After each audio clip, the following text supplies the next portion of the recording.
Welcome, welcome, welcome. I am so excited that you are here with me. We're going to be talking about marketing today. We're going to be talking about belief in yourself. And if you notice the top here, right, the other hand there, right, you're going to see up there, belief entrepreneurship, because we're going to be talking with Mario Mirabella, and we're going to be talking about how do you believe in yourself to grow your company, but also to market yourself the right way, to talk about yourself the right way. I've been diving into a lot of like sales and authenticity kind of thing, and being open, right, to receiving that compliment, open to receiving. What does that mean? That means you have to believe in yourself. You have to believe that you're worthy, believe that you can step up into it. So there's a lot of that piece that we'll be talking about today. So stay with me. We're going to get into marketing. We're going to get into how you actually create a full-blown 4-location company from a home-based business, all that and more right after the Biz Dev Live thing. Thanks for being with me. And make sure you're letting me know where you're tuning in from in the comments. I want to see you. Biz Dev Live, Biz Dev Live, weekdays at 11 Eastern Time, live. Biz Dev Live, Biz Dev Live, weekdays at 11 Eastern Time.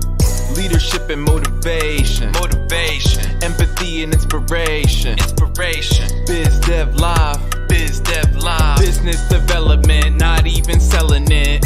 Biz D with C, brought to you by Cameron T, Biz D with C, brought to you by Cameron T. This is business development, not even selling it. This is business development, not even selling it. Biz Dev Live, Biz Dev Live, Biz Dev Live. This is business development, not even selling it.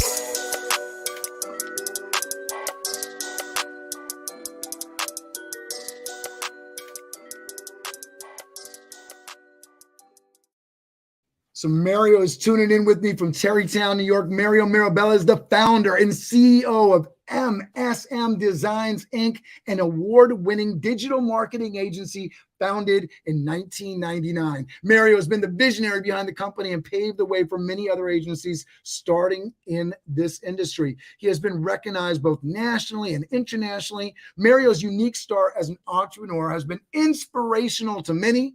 From a home-based business to a full-service agency with multiple locations, Mario Mirabella's goal is to continue to achieve lasting impressions for his clients. Please welcome to the show the marketing madman himself, Mr. Mario Mirabella. Thanks for being on the show with me, Mario.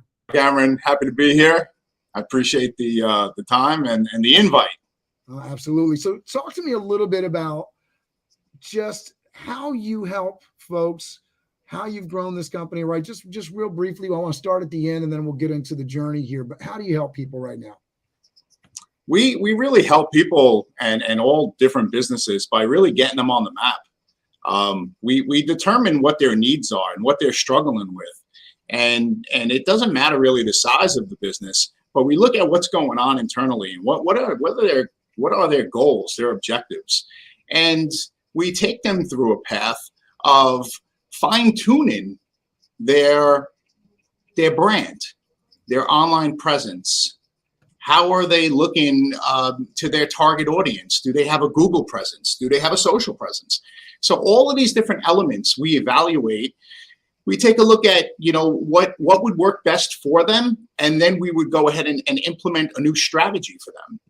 And that's what we've been doing for a number of years. I mean, it's been over 2 decades now. We've been very successful in that process with these businesses. I love that. And I think now more than ever, I know we're going to get into it, the importance of showing up, right? Being a part of the conversation. So key. And especially if you're killing it, right? You want growth and you want that bucket of potential people seeing, understanding, reading about, so that client list is ever growing. And, maybe you don't have the room to grow the client list now, but you know how it is, man. If more people are demanding what you're doing, well, then it's easier for you to raise prices. It's easier for you to do things. So you want to keep that marketing iron hot, right? Talk to me. Did you always want to get into marketing? What did little Mario want to do when he was growing up? And Oh, tell us about that journey. Yeah. little Mario had a very different vision, very different vision long ago. No, I had no idea about marketing at the time. I did not even get my first computer until 1996.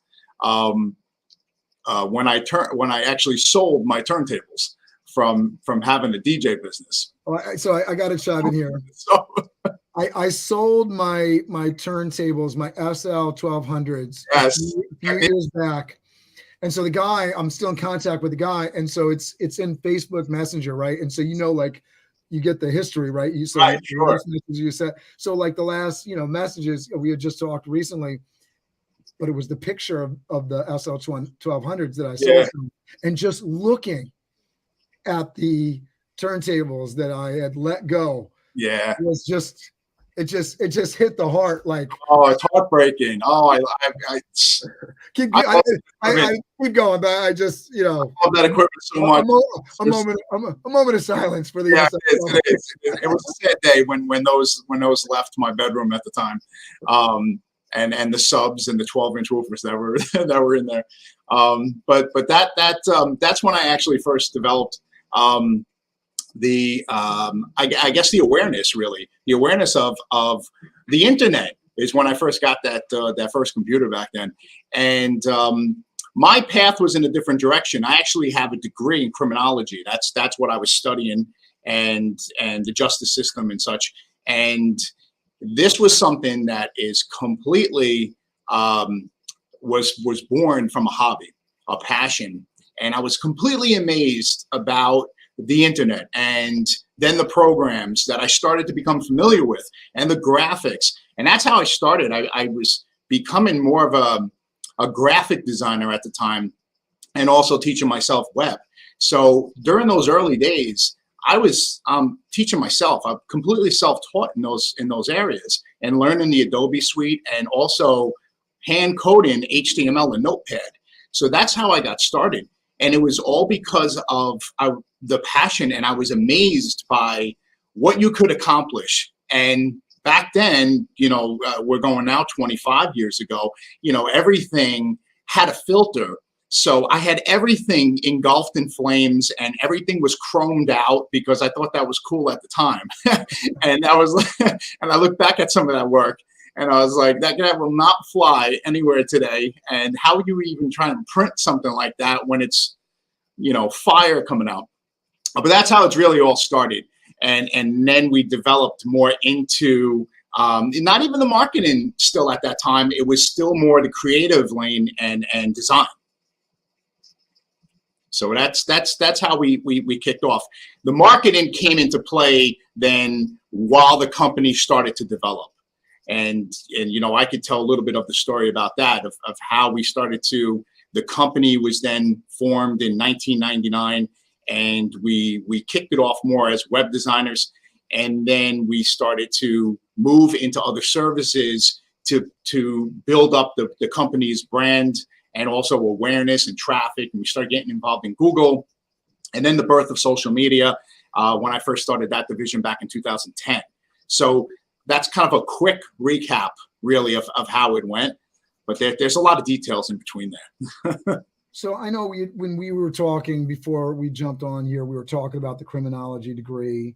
We were talking about the growth, that you've had in your company. We also talked about you giving back and your passion for vets and the homeless.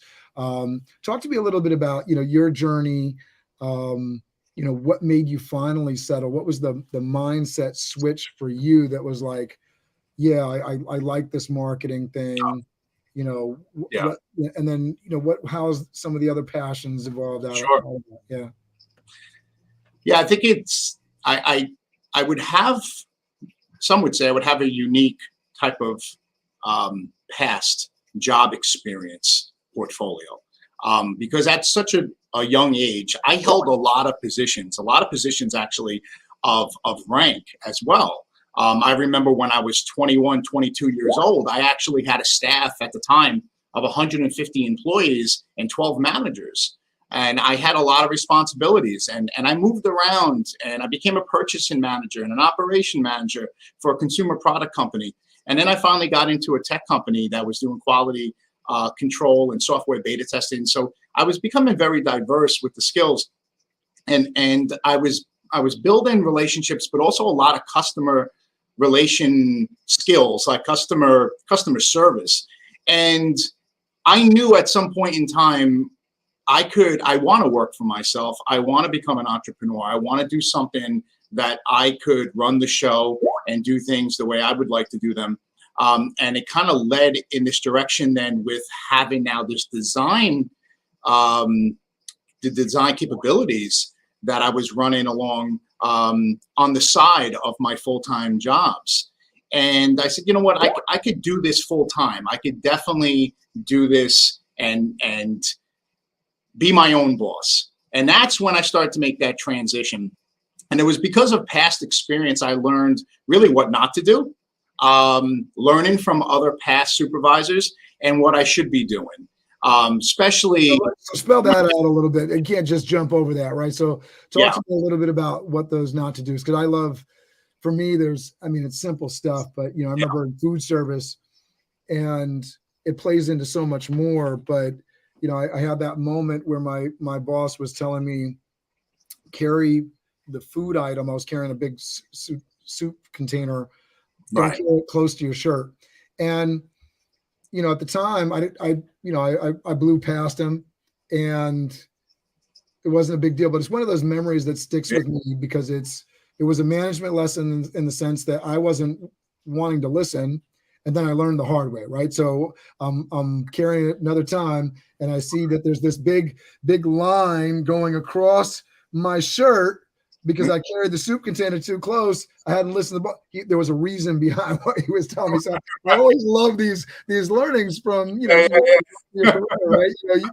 You're gonna either take the lesson to heart, listen and learn, and not have to go through the hard things, or you're gonna listen and then realize later, oh man, this guy knows what he's talking about. Yeah. I think from past experiences, if because obviously in those particular job descriptions, I'm doing nothing today, that I did in the past. But what stood out is two things. One has to do with the customer, and the second thing has to do with staff. And because of those past experiences, I learned how to treat my staff, how to respect them, to have an open mind with their opinions and their voices, and to create an environment that these employees can be themselves, be comfortable, and we all work towards the same goal of getting the job done.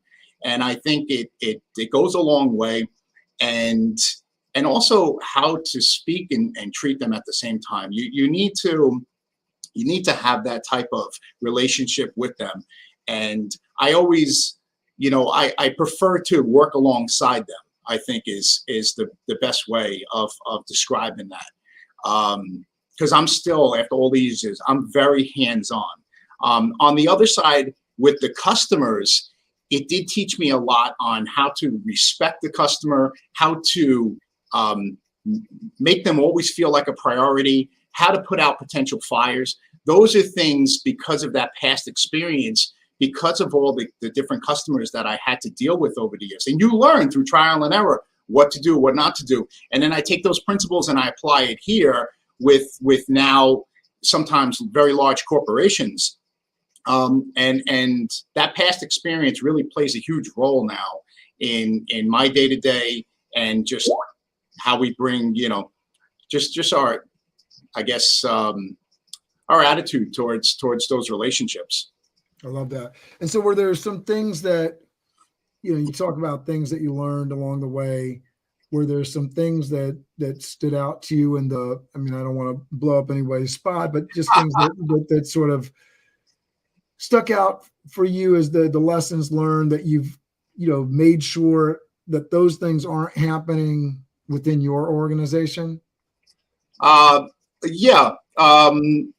Probably two. One, I'm going to talk about my, say, relationship with employees, and then maybe relationships between employees. I feel like if there is any sort of disagreement or friction or something, I try to put that out right away. I try to have those team conversations too. And it has happened in the past, just difference of opinions or whatever it might be, that is rubbing people the wrong way. And we're a close-knit team, and I need everyone to gel. It's very important for me that my team gels and they all respect each other.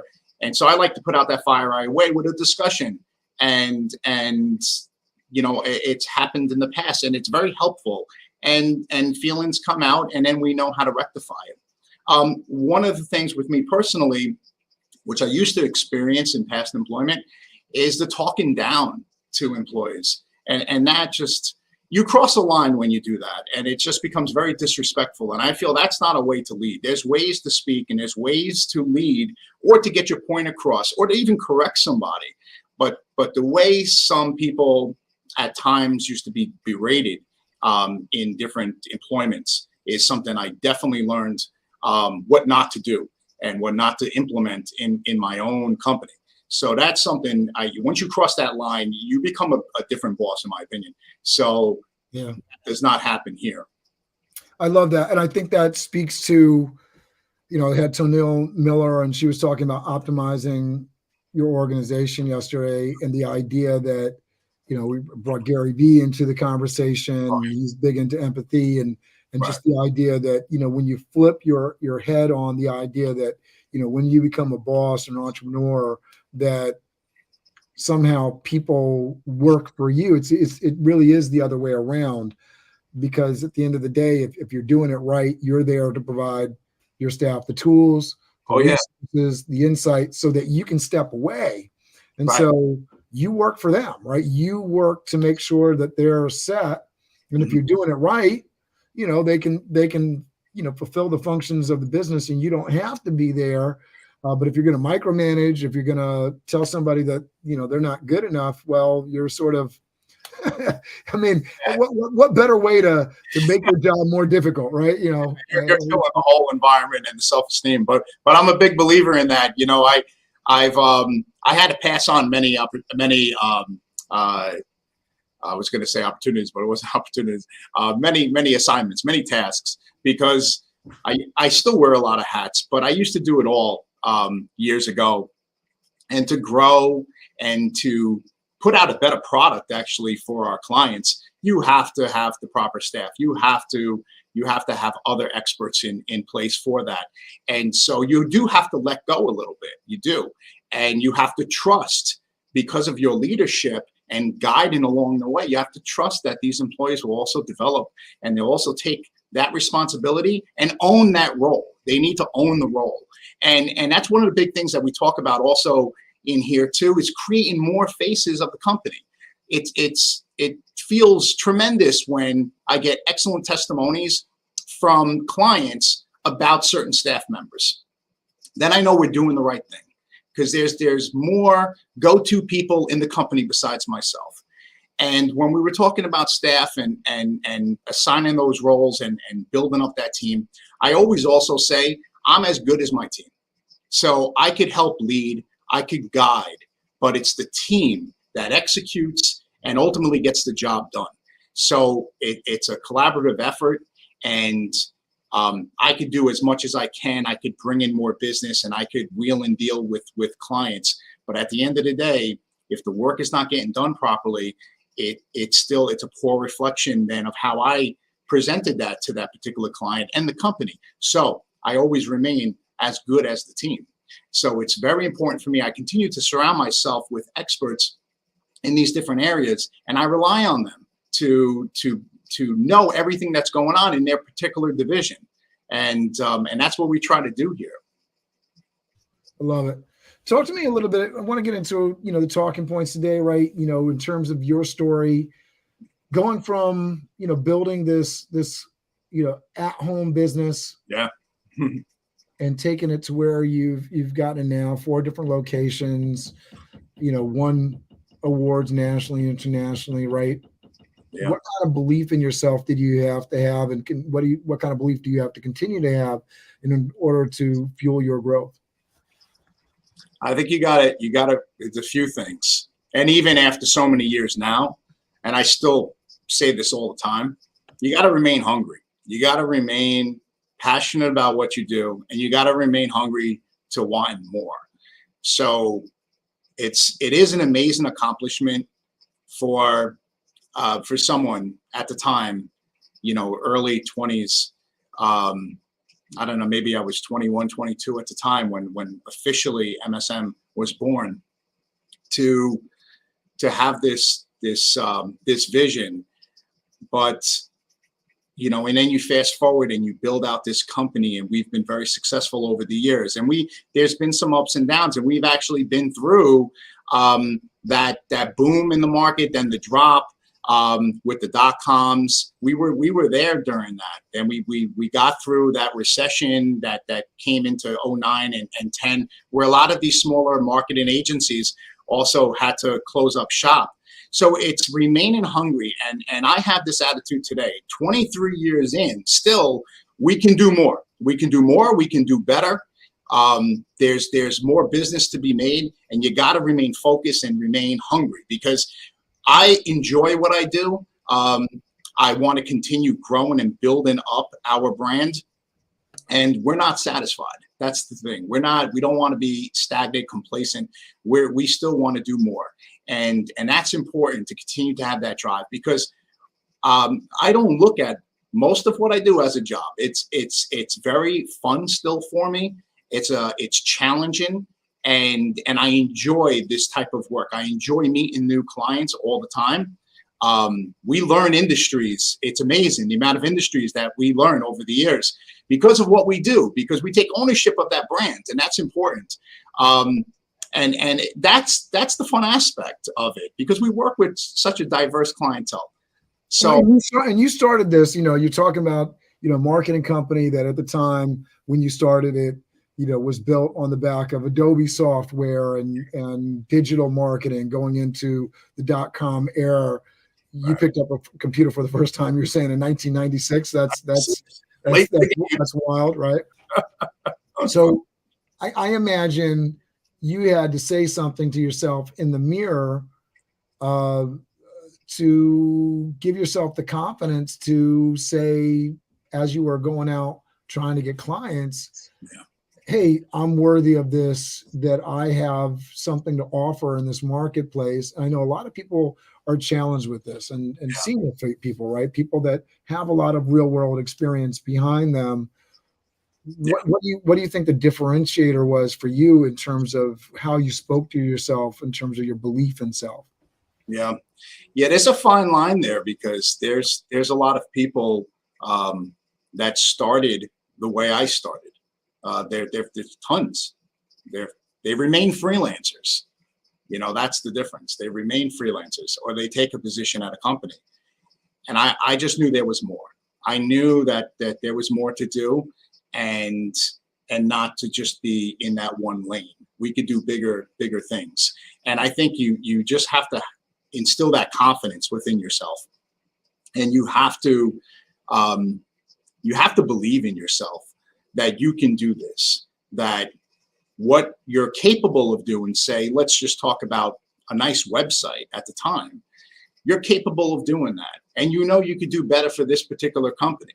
And it's sharing that. When I started the company, there was no portfolio. I had to do free work, because there was, how can I price something? How can I even charge when I don't have anything to even show that particular business? So you have to generate that confidence and the courage to even approach. So it all started with like referrals and some word of mouth and friends of friends. And it was a very friendly path. And that's where you start to build up more of that courage to speak with others that you may not know. And now you also have a little bit behind you that backs you up. You have that portfolio a little bit. You have some logos that you designed. And now you can start getting into other areas and now start generating some sort of income from what you're doing. So it's probably not only the confidence, but also understand where you are at that point, being humble and knowing, hey, if I'm going to get to here, starting here, I gotta prove myself. And that's exactly the route I had to go. I had to prove myself because I had nothing to show anyone at the time. And it was through that where then those paid clients started to come in. And I think that's important. You have to believe in yourself. You have to have that confidence. And you always, you gotta, I still say this to today with staff members as well. You have to always keep in mind, no matter who you're speaking to, businesses that are coming to you for specific services, you're the expert in the room at all times. Because if you're not, or if you don't believe you're not, they wouldn't be looking to speak with you. They wouldn't be sitting in your office to discuss marketing, to discuss how can I get ranked in Google? How can I have a better social presence? If they would have those answers, then they wouldn't be speaking with you. So take ownership of that and have the confidence that you're the expert, and that shines through, and people are going to start to listen. And that's, that's going to develop your own reputation. It's going to make you do better and perform better as well.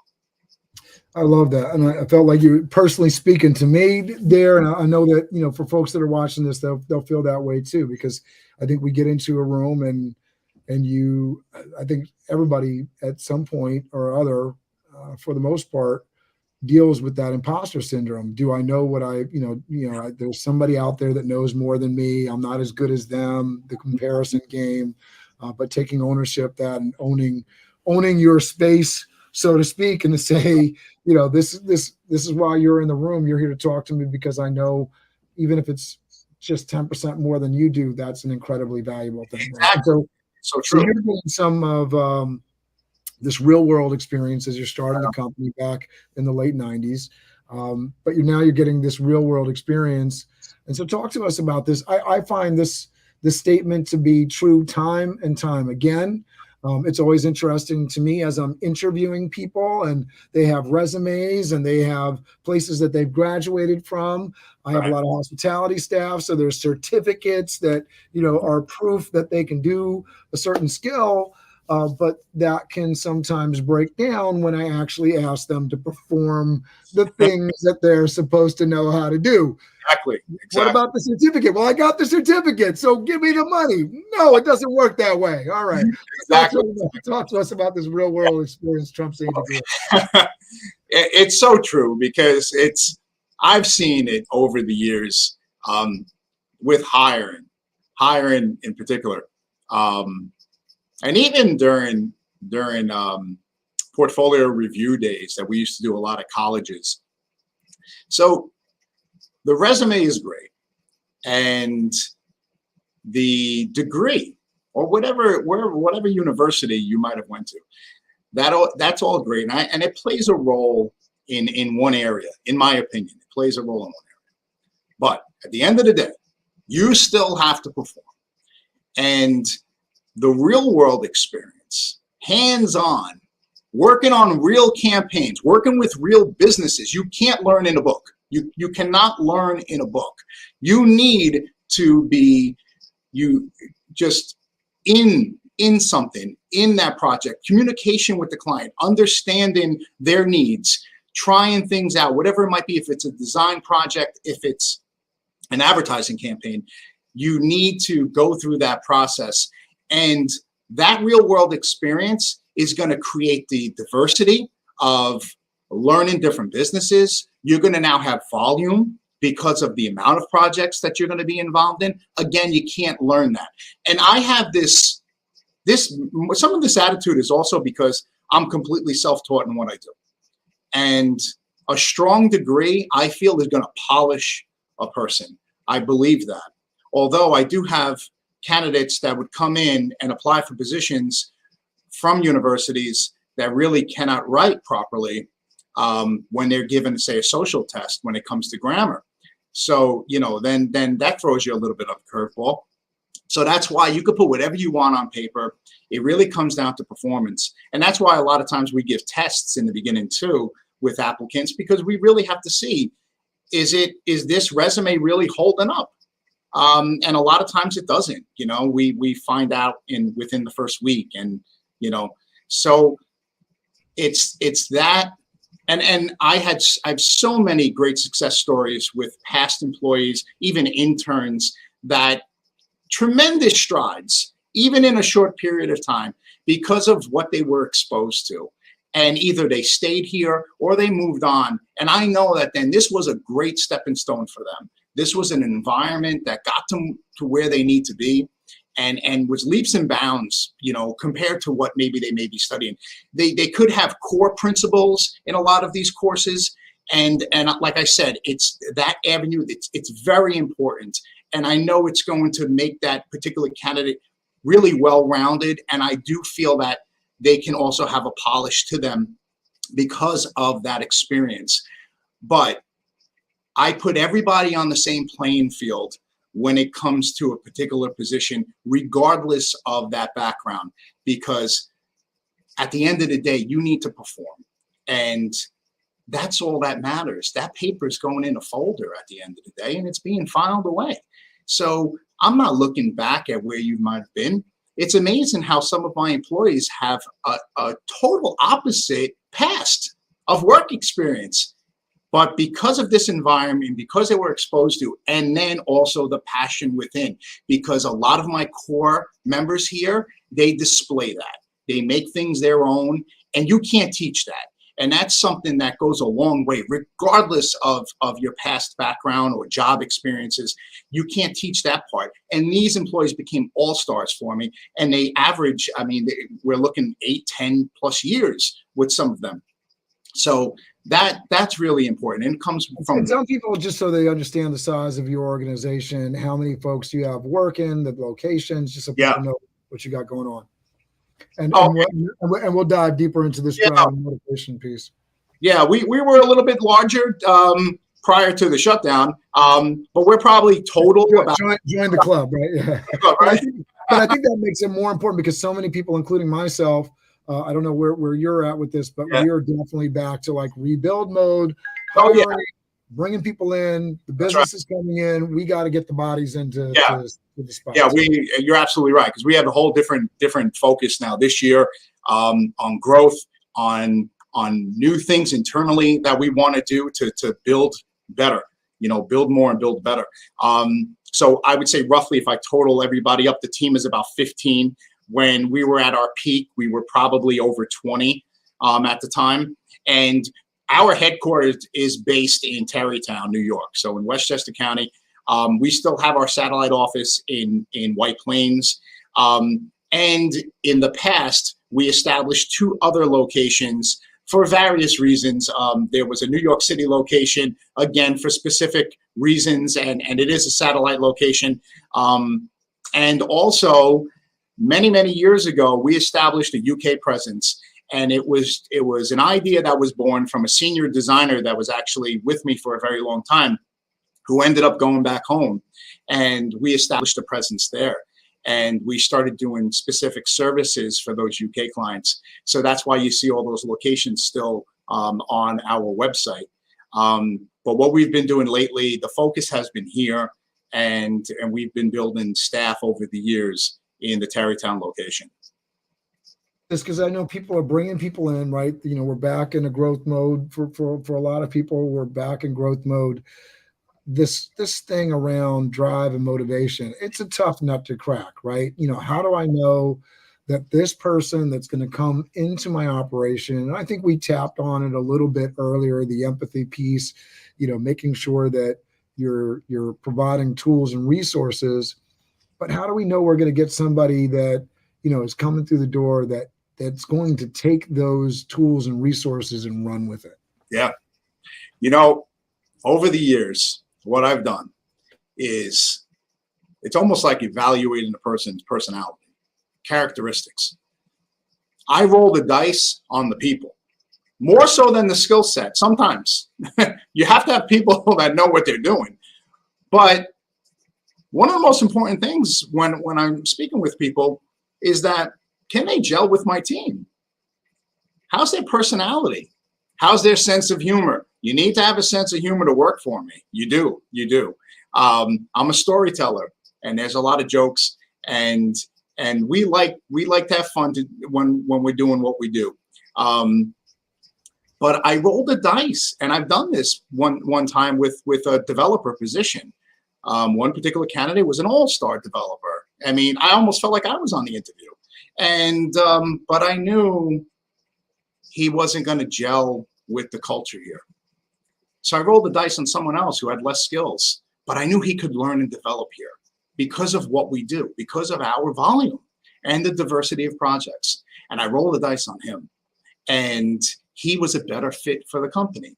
And I look at those things, and it's a characteristics of the person. Do they have that drive? Because those are things, Cameron, you can't teach. I can teach you Adobe. I can teach you how a web layout should look. And I've done this many times over the years. And how to train the eye to look for certain things, or to even talk about SEO. Right. You can't teach a person that passion and to be motivated to be here, to do the job properly, to take ownership of their clients and accounts that they work on. It's hard to, you can't teach that. The person's got to have that.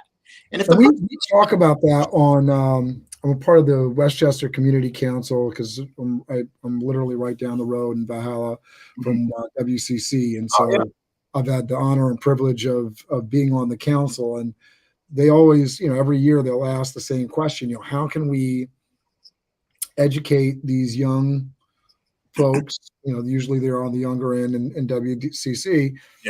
What skills can we give them that will create a better fit for your organizations? And it's really interesting that most of the people, although there are some people there that are looking for some fairly technical skills, with chefs, it's measuring out, if you can imagine, if you had a marketing kind of community, do they know the basics of the platforms, right? We want to know, that somebody can get into these things and actually operate the platforms and know some of the basic skills. But it always comes back to, can they communicate well with others? Yeah. They show up on time. Yeah. Can they, be likable and have a presence that is going to not only be comfortable for clients coming in the door, but be good to work with coworkers, because at the end of the day, I don't care who you are, you could be a delivery driver, or you could be a neurosurgeon.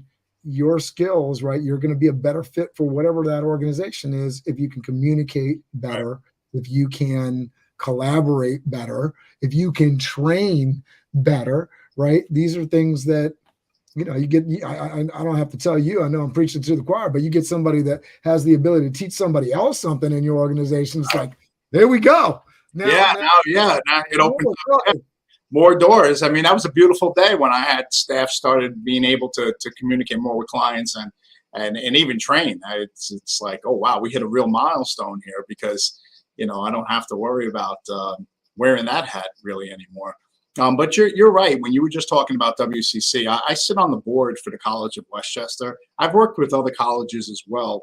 But with that particular college, I sit on that board because I give my take and advice on their digital marketing degree now. There was a program that they developed a number of years ago, and it evolved over the years. But now we actually recently had a meeting maybe 2 months ago, because they're making it a 4-year degree. And they really value my opinion and take on these things because, again, I'm in the real world. And they're sometimes just focused in one direction when it comes to courses and what topics and such. But at the end of the day, I'm the one selling this. I'm the one trying to promote this. And I know firsthand how it affects businesses. So there needs to be specific things in play in your course to mold and teach these students the proper skills so that now they become more attractive and a better resource than an asset, really, for a company like mine. And that's why I used to get involved in different portfolio review days and such with these types of colleges, because I try to share that guidance that, especially with portfolio review day, they used to be tasks that they were just graphic design and such. And I said, but you really can't sell that in the real world. You can't sell some sort of, charcoal sketch of something. Like, look for your local business, redesign their menu, just something, just come up with a brochure idea. It's so easy to pick something and then make it your own. That's going to give you the proper practice. And it's going to help with then what really companies are going to be doing and selling, and you could be a designer. It's teaching that mentality, train them in a way that they're preparing themselves for real world tasks, not just, oh, I'm showing my creativity. That's not going to cut it when I'm looking at a portfolio for a new designer. Okay, but have you done anything? I'm really excited when my kids come back and they're talking to me about, they have some of these classes, I'm going to forget the name of it now, but they have some of these classes that are project based. And so they'll do things like work with the local ice cream creamery store to create a commercial for them. Or they'll do a project where they're creating a budget for a vacation, and it's real world kind of stuff. They're going onto real websites, looking at real prices, creating some real content, talking to real people about things. And so they created a commercial. The person that won got a gift certificate to the creamery. So there was some real tangibles involved. But those kind of things, because a lot of times, very much like, to what you were saying, some of these folks in the academic space, they're locked into, oh, somebody's got to meet the requisites of a given course. Right. And I know from what you're saying that you're seeing it, and I know I'm seeing it. Okay, that's great. They fit those requisites of the course. Can I employ them? Right. Are they employable? Exactly. Right. And so what is, where's it's hard sometimes, like trying to, find out what the disconnect, like, can we make sure that somebody closes the door after themselves when they walk in? Like, I don't care what business that you work in, but if you can't figure out the deodorant, you can't figure out the just the home skills training kind of stuff. Right. But I'm probably not going to have a place for you as a designer. I don't care what your technical skills are, right? If people can't work with you can't train with other people. If you're weird, right, and you can't see that in yourself, right, you're not going to be able to talk to a client because they're going to just, blow you off. Like, the guy doesn't show up like a regular person. He's not really there with me. Yeah. And it's true. You come across all walks of life, over the years, and But yes, having your own protocol for yourself, is important. Like you mentioned, that's important. You need to take care of yourself, especially if you're going to be in an environment with others. You need to, make sure that like hygiene and stuff is very important, and just be aware. Pocket square optional, but always optional, but come to work with your odor, your BO, your right. That's all important. And just, be aware of your surroundings, because, you're working with others, and you have to be respectful of others. And that's actually part of that. It's not just people's space or whatnot, but it's how you conduct yourself. And again, personal hygiene is very important. You don't want to be that person in the office. I'm always very big on personal hygiene on myself. So I feel like we're in a Jerry Seinfeld episode. Very big on the personal hygiene. We like the personal hygiene, right? Of course, right? I don't want to harp on it, but it's just the kind of things that you could get the degree, but the guy doesn't know how to put on a uniform. Doesn't know how to. You just gotta want to do it. I mean, sometimes you gotta be told, but you gotta want to do it. And I think when you're at this stage in life, it should be automatic. Now you're in. I think it's important for folks that are looking for people to come into their organization. I know I've been there. It's like, I need a body. I need somebody that knows how to do X, Y, Z. And so you start saying, well, where's my bar? They got this skill. That's what I need. But what's my bar on the rest of the stuff? And it becomes, I think, for an organization, it becomes really important. Can you show up? Can you show up? I mean, I think that's one of the big things. And so that's half of my interview process. Can you show up? Right. And so we're halfway there. I don't care what skills, you can be the greatest waiter in the world, but if you don't show up, it doesn't do me any good, right? So that thing I think is important. And then, getting through the pieces of how do you actually talk to people in the interview process to find out their motivations. I don't know, is there a key question that you have that you kind of use in your interview process that you ask that sort of sheds light on their motivation and their drive? I don't know if I have like one particular key question. I do try to look at I do ask them what motivates them. I do ask them what are they into? What makes them, what are they passionate about? Do they have any hobbies? It doesn't have to be work related. Are they passionate about something in life? Is it something that they enjoy doing? And how do they show up for that? And so I think those areas we touch upon too, because I like to kind of know the background and a little story. You always got to get the story a little bit of a person, and so you understand what they're about. And that's the marketing thing. And this takes us full circle, right? We're talking about marketing. And so I'm hiring somebody for my marketing company. I want you to be my client. I'm going to market you. Okay.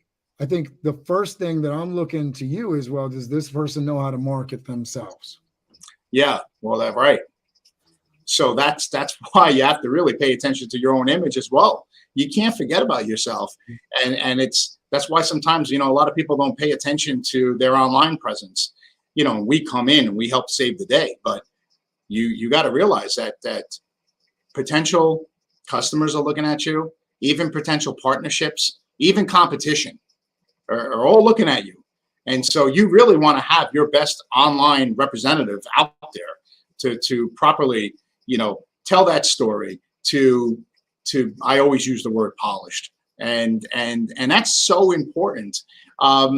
So, then people, you build the credibility, you build the trust, and that's really important. And a lot of people actually, just to divert when talking about businesses, is they forget that. And a lot of these companies have tremendous credentials and tremendous accolades, and it's just they don't promote it. Why? Why is it hidden?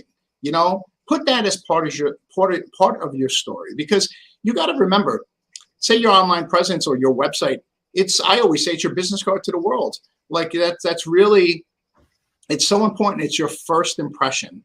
So you have to tell the story there, and you have to make sure your own brand is up to par, because so many different eyes are looking at it. So that's my take when it comes to that. And that's why I relate it back to businesses, because we talk about this a lot, almost every day with different clients, and new prospects that are in a tough situation and they're looking for guidance. So for entrepreneurs that are tuning into this today, obviously I want people to get in touch with you. I want people to reach out, seek your help. But if somebody's watching this and they're too afraid to reach out and connect with you, what's one thing or a couple things that they could do right away to make themselves more visible online and be a more marketable presence for their business, their product, their company? Well, I'm very approachable. Some people may not think so, but I am. So definitely feel free to reach out, even via email, and I'll be happy to give guidance. We also do free brand assessments as well. So I'll be happy to evaluate what's going on. But if you're new in a business and you're looking for that guidance and a couple of tips, I say start with being authentic. I start with putting a story out there and showing who you are, and don't be afraid to show the other sides.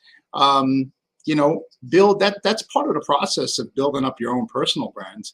But take a look at the message that you may be putting out there. You may have a social channel. Let's forget about, say, Google for now. Let's just talk about social, because that's a two-way street.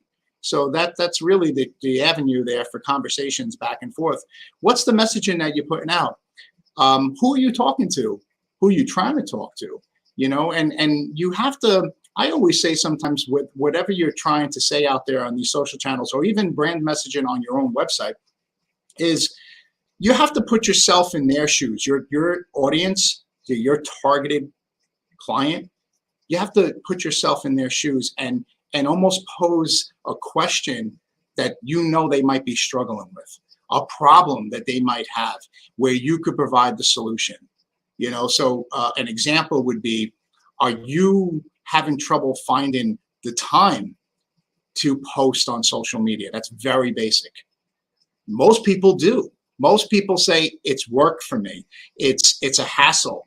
I don't know what to say. I don't know what to post.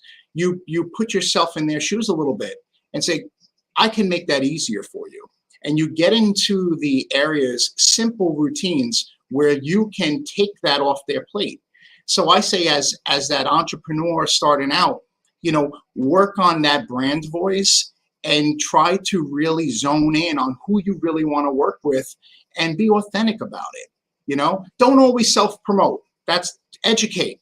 That's one thing that we talk about with our social clients. Our job is to make you look like an educator and an expert in your industry. We're going to work in your services over time, but you got to build the trust. You have to build up that credibility as an authority in your industry. People are going to listen. People are then going to trust you. Then they're going to want to work with you because they're going to say, you know what, this guy knows what he's talking about. So that's something that I constantly say is to go that route and be authentic and believe in what you say, and you'll see more results going in that direction. I love that. And I especially love the storytelling piece. I mean, you started off with the storytelling piece, but I think this is something that, you know, for people that have heard it before, hopefully you're hearing it again and you're utilizing it. I know I've heard it time and time again, and then I'll go to a post and I'll be, you know, doing something that's matter of fact. Hey, do you want to, you know, hear about this? It's not a story, right? That's not telling a story. And you can tell a story for every, let me tell a story about, you know, when this was a big challenge in my life. Let me tell you how I learned about this. Let me showcase somebody else that's in my network that, you know, brought me into this knowledge or that kind of thing, and telling that story. And so approaching every post from that place, you know, we love songs that tell stories. We love content that tells stories. People, I remember at the beginning of the pandemic, we're saying people are going to get tired of Zoom. And you know what? We all did get tired of Zoom. But the point that kept on being made by really smart people was, well, we don't have any problem when we're sitting in front of a screen for 2 hours, 4 hours, 6 hours, 8 hours when it's Netflix, HBO, right? So if you're telling a story, if there's something going on and I'm captivated by the story, you know, and you can't even say, oh, well, they got action movie budget. People are watching reality TV. Like, you know, for me, you know, sitting in a Zoom meeting where people aren't really talking about and watching reality TV, I think I'd almost rather be in the Zoom meeting. But some people love themselves. No offense to anybody that's watching that loves their reality TV. But not my cup of tea, right? Their Bravo network. No, but it's true. You tell the story, you know, and people actually, you know, I've learned this also with networking groups as well. You know, they want to hear that backstory. It's not all about the services. It's not all about what you do. And I just think it's important. They want to know, hey, where'd you come from? And how'd you get into this, and different things, or even what you like to do. I spend more time sometimes discussing hobbies and just going in that direction. And the thing is too, you always, even for, I mean, people like me who've been in this industry for a long time, or really any industry for a number of years, or you have those who are just starting out, keep an open mind. There's always new things to learn. And I still today I'm trying to learn even more. I don't have the answers for it all. And there's always going to be others that know more than me. And you just try to keep that open mind, and you want to continue to be a sponge, because I feel like that's how you're going to just for self-development, you're going to get better. So I'm a big believer in that too. I love to listen and you know, especially not coming from, and again, part of my story, no corporate background, no agency background. So there was no roadmap for me. Things started to develop in a certain way, and it was my way. and there was bumps and there were some hurdles, and you get burned a couple of times, and then you learn. You speak with people, you get suggestions and advice, and you learn how to make those moves. But you always got to keep that open mind. It's extremely important. I love that a lot. I mean, I think the idea that you can bring people in, that you can tell a story it can seem daunting, but when you really wrap your head around it, it's liberating, because you can understand, going back to the belief in self, your story really is interesting. You really do have something to offer just about any place in your life. I think, there's a lot to be said about being the hero, the heroine of your story, right? The idea that you don't want to be a sob story without a point, but to the point of being able to, you have a power, right? Your story has a power, whether you're talking about it's your message or any of those other kind of lines. But if you can channel that, you can build that trust and credibility, which Yolanda Chen was just throwing out there. So appreciate the BizDev Live community chiming in, right? The idea there that this kind of content, right, instead of being like, hey, me, you still talk about yourself, but you're talking about yourself in a way that's actually interesting to other people. I was reading Go Give or Sell More, and he was talking about somebody getting up, getting ready to speak to an audience. Yeah. And so he was doing some of those usual tics that we, kind of do as presenters. And I even heard myself sort of arguing with the author as he was saying it. He was saying, oh, checking is the mic on, thanks for Mario for having me today. And, he's already lost the audience, right? Because it's about him, about his comfortability in the moment. It's not about the audience and what they want to hear. Right. I'm thinking to myself, well, you want to give credit to the person that invited you and all that. But to that idea, give the credit to the person after you kicked ass, after you did an amazing job, after they actually want to be associated with you because you did an amazing job. So come in, tell that story. This is where I was at when the job was lost, when I was laid off, when I was ready to, take my own life. What you're automatically in. And I switched up my LinkedIn profile around that same advice. Like I had just a litany of what I'd done. So basically it just repeated what's on the resume versus telling a story now, so that I'm, hooking people in and bringing them into the story. And so up until that point, until I changed it, I'd never gotten anybody that said anything about my bio. Yeah. And then I changed it, and they were like, oh yeah, that was cool. Like I read that. Oh yes, I read that. You're like, oh, I didn't get that comment before that people read my, they didn't matter, right? So no, it's really, true. It's important. It's important to do that, and also to have other sources of motivation too.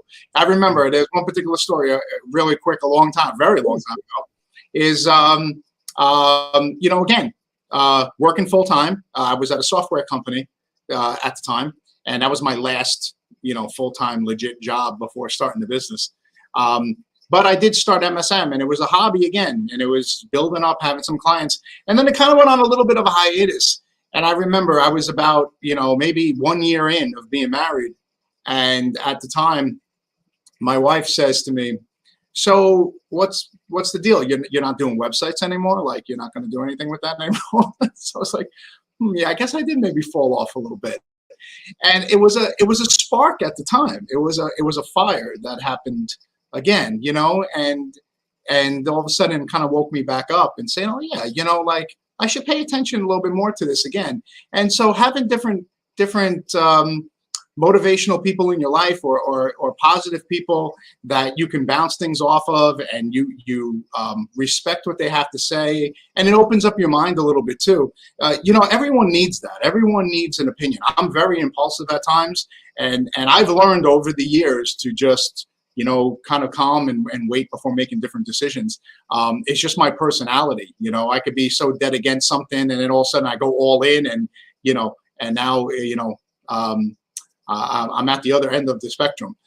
So So I think that's important too, especially when you're first starting out, is surround yourself with other experts, other people who can help lift you and guide you in a way. And don't be afraid to ask for the help. Don't be afraid. I'm in different groups and even others that I recently met, you know, they are in different industries, but the mindset is the same. And they maybe went through their own struggles and they conquered, and you learn from them, because you can still apply those principles in what you're doing, you know? So things that you've been through, others, you know, what did you do to turn things around? Those are inspirational stories. And those are great examples of how then you could adapt that and apply it to what you're doing. So I think that's important too. Don't be afraid. I connect with many people in my industry. I no longer look at them as competition. I had that attitude 20 years ago. I wanted to take on the world if anybody was in my space. I mean, but that was the young Mario, Cameron. That was the young Mario looking to be aggressive and the very competitive nature. Now it's all about collaboration. Now it's like, you know, there's enough business to go around, and I could probably learn something from you, and maybe you could learn something from me, and we could collaborate. And I would rather form an alliance with people in my own space now.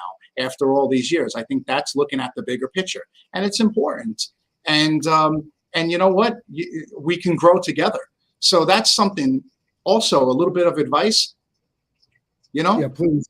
Yeah, no, I love that, and I know that you would recommend to everybody because I think you're reading it now. Think and Grow Rich by Napoleon Hill, which talks a little bit about this stuff. My personal favorite, and I just started Think and Grow Rich because I bought the physical version, and I was like, all right, I'm not getting to the actual physical, and I'm doing a lot of books through Audible, so I'm like, I got the audio version as well, and then I'm listening to the first part of it, and it's talking about you need to write notes and underline things, and I was like, okay, I'm good. I'm glad I'm listening to the Audible version, and I have the physical copy so I can get into it. But the Go Giver talks about, and Go Giver Sell More talks about the ease of pulling people versus pushing them. I'm in a sales conversation, and you know, they put up an objection rather than, well, no, that objection doesn't have any. Yes, I see that, and I can see it from your side. That makes sense to me. And so let that conversation flow. And I mean, there's a lot more to it, and I really recommend people read that book. But that idea of I can collaborate with my customers, and I'm going to have this bridge that's going to be free to cross at any time, or I can have this, you know, I'm going to burn it all down if it doesn't go my way approach. Well, if you're not going to work with me, you don't know what you're talking, like, you know, it just doesn't make sense at the end of the day. And I'm always surprised when you're having a sales conversation. I just had one the other day where, you know, I'm talking to the client, and you know, she was hemming and hawing a little bit about price. And I said, basically, I said, yeah, I understand that. And believe me, like, this is what you do if you are talking to other vendors to get the right thing. You know, I believe in what we do, but I don't think that we do anything that's miraculous or unrepeatable in the industry. And then by the time I got to the end of that spiel, which was from my heart, it wasn't a sales tactic or anything like that. Right. To my surprise, at the end of no, I definitely want to work with you. Now, it was completely the opposite, right? Before you know, she started that way, it was really leaning the other way with her. She was like, yeah, it doesn't, you know, I was like, all right, you know, like, however I could serve you, and let me serve you that way. And by the end of the phone call, no, I definitely want to work with you. I was like, oh, wow, that's a change. That was an unexpected change of tone, but I wouldn't have gotten there if I would have been pushing. Right. You can't. I never do that. I never do that. And you know, one thing I say we still do today is I never forgot how I built this company and the smaller mom and pop shops that got me to where I am today. And I still work with a ton. And I lay things out. I mean, I lay things out for everyone, but specifically with them, knowing that there might be a limited budget.